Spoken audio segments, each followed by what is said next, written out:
So there's this trend in TikTok, right, that I'm seeing a lot on my feed, right, where a lot of guys that grew up without a dad, right, that are now dads, right, are playing that soundbite that we all know from the Fresh Prince, right, where Will's dad comes in and essentially leaves him again, right?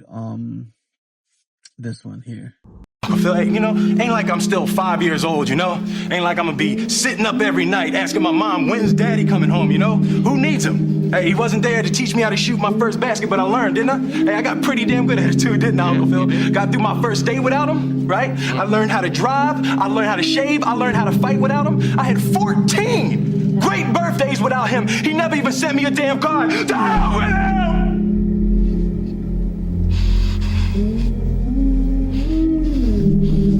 I ain't need him then and I don't need him now. Will. Nah, you know what, Uncle Phil? I'm gonna get through college without him. I'm gonna get a great job without him. I'm gonna marry me a beautiful honey, and I'm having me a whole bunch of kids. I'm gonna be a better father than he ever was. And I sure as hell don't need him for that, because ain't a damn thing he could ever teach me about how to love my kids.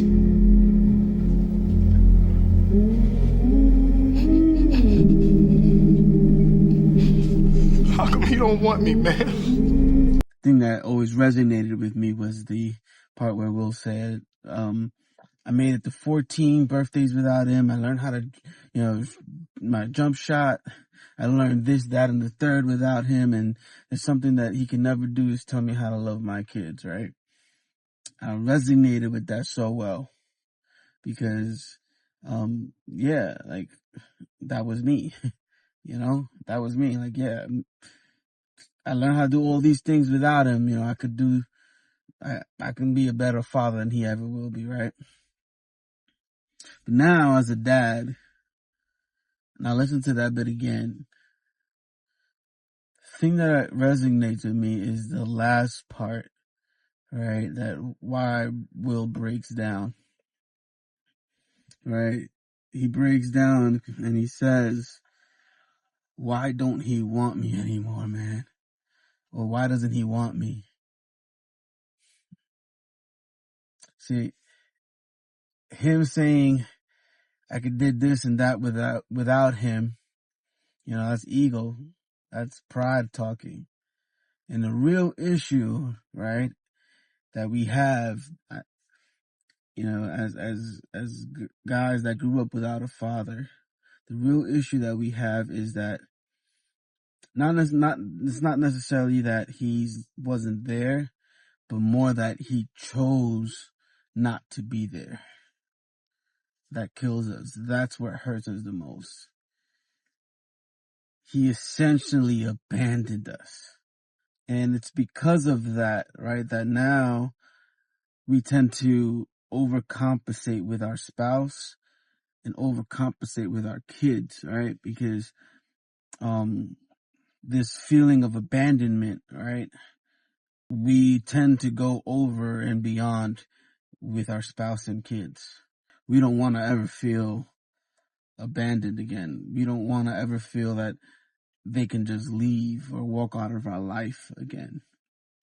So either we overcompensate or we shut everybody out, right?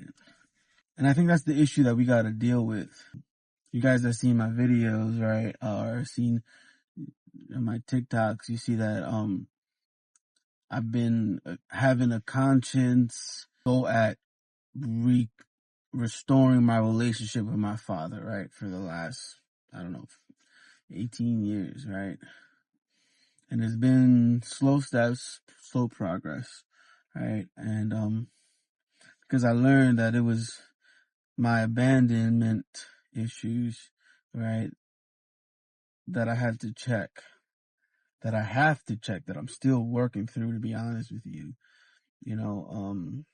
Now kind of being able to work through those issues and those emotions in myself, right, and seeing my son, as you see a couple videos, right, my father actually met my son for the first time over the summer.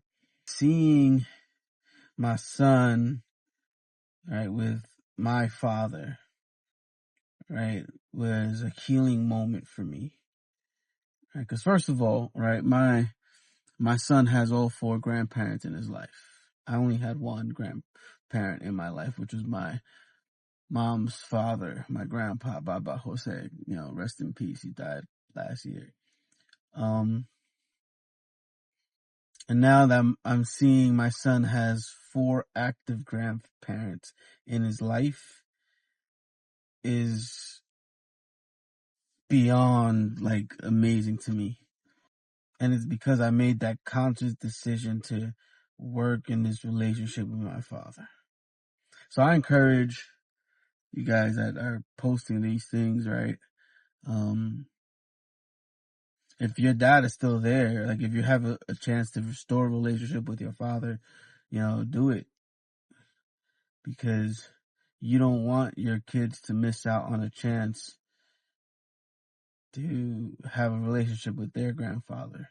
Now, if he's a dickhead, an asshole, then, screw it. But if there's a genuine opportunity, right, and a wanting, all right, to be involved, to be at least a part of something with your kid, do it.